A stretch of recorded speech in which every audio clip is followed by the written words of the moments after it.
selective mutism is a severe social anxiety disorder that causes an individual to be unable to speak in certain situations to specific people. It can happen because of the child going through like some traumatic experience, or just in my case it was caused by medication overdose. So that's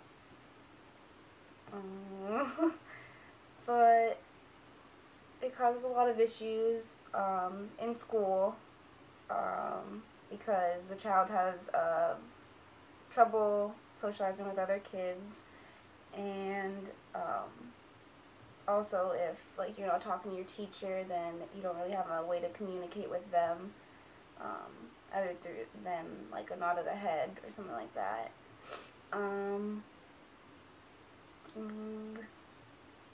I'd say thousands of people are affected by it, like all over the place, and it goes really undiagnosed because a lot of doctors just mistake it for shyness, and they say that the child will just grow out of it, but that's not the case.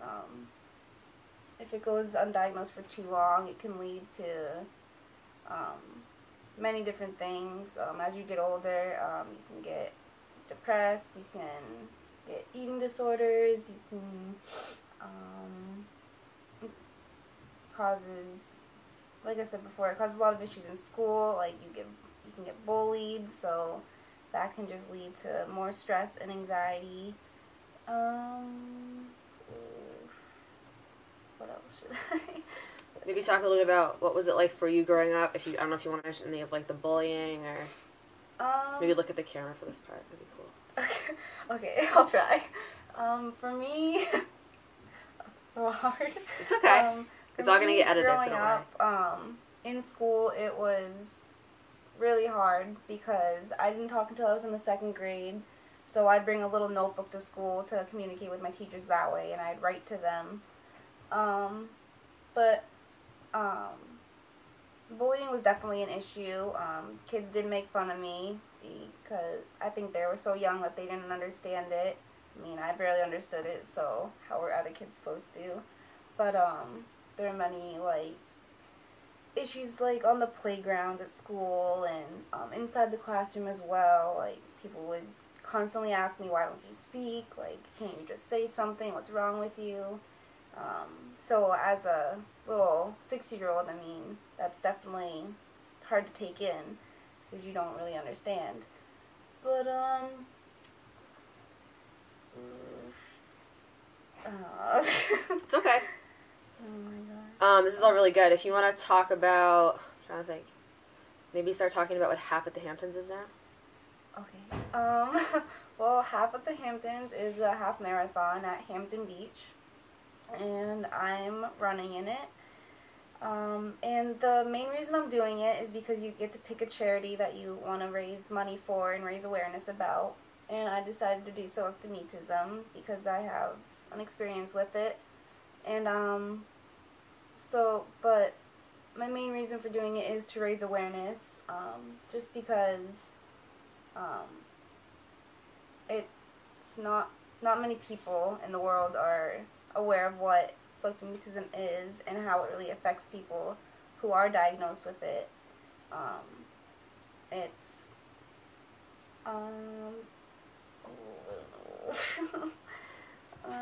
So talk about the foundation that you're running for specifically and what it's called. Well, I'm running for the Selective Mutism Foundation, and it's a nonprofit organization that basically raises awareness, and it raises money for like funds for like treatments and therapies and like the doctor's visits and hospital visits that someone would need that is going through selective mutism.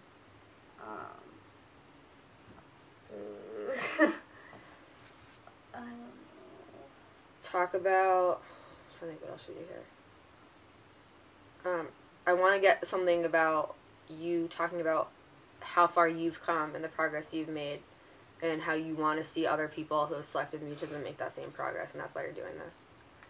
Okay, so Well, I'd like to think that I've come a long way since I was little.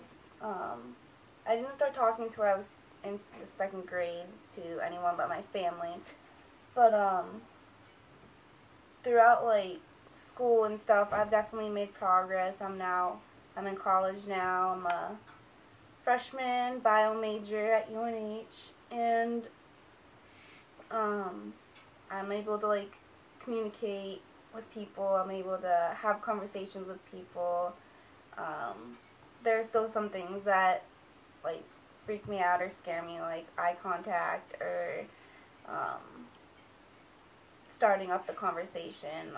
Usually, if no one starts a conversation with me, I'll just sit there. But if someone talks to me first, then I'll be more likely to get into the conversation with them. But I'm definitely a lot further than a lot of people thought that I was ever going to be. No one ever really thought that I was going to be able to be living at college without my mom or my dad or my sister.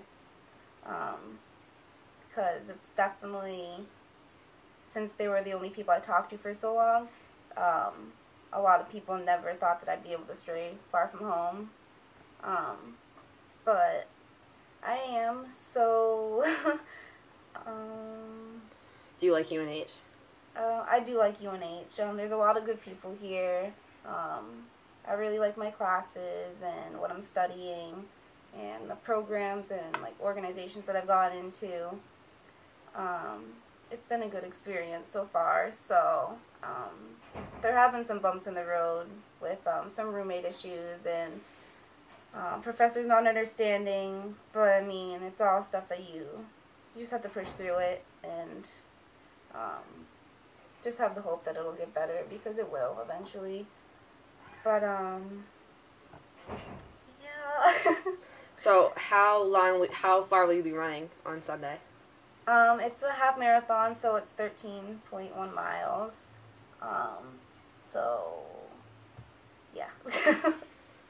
Have you been training hard for that? Talk about what you've been doing to prepare.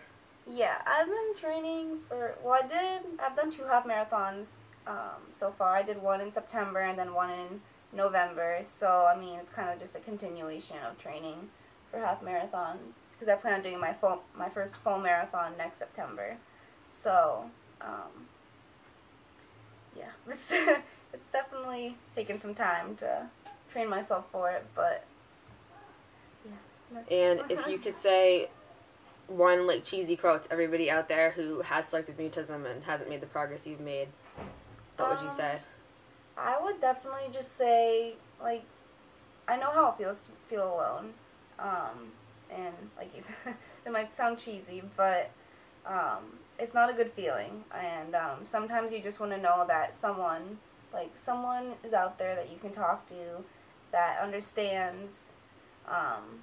And I guess I would say that I know how everyone feels that has selective mutism. So just don't really like give up. Keep like faith and hope in yourself, and know that you do have people that care about you and that want to help you. Your family, your friends, they're all there for you. And things do get better. And there are times when you don't think they're going to, but they will. So